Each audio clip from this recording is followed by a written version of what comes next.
So hello. Sorry that I waited a while before I got to part 2, but I ran into some issues the past couple days, so I wasn't really able to film this immediately. But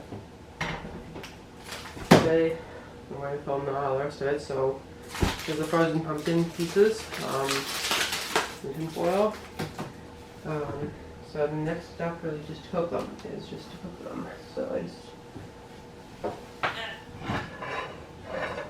something like this, for a large Pyrex dish, or getting like a baking sheet or something. I like to use these because the pumpkins in it when they are frozen, and you also use we got a lot of water, so you use it on a metal pan, it can maybe cause rust. So if you are going to use a metal pan, you might want to put some tin foil down.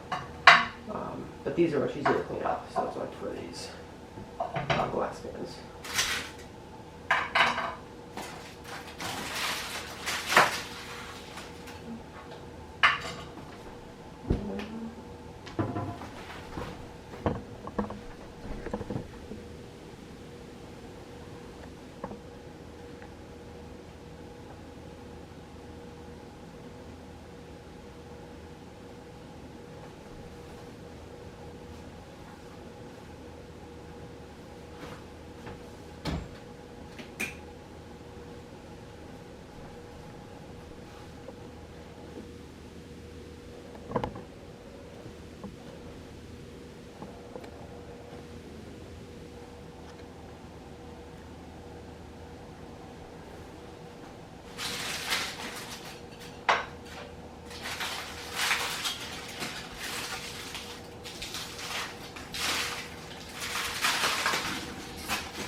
And then just let them cook for a while, and then periodically come back and check on them. So I'm going to pause right here, and I'll come back once they're done.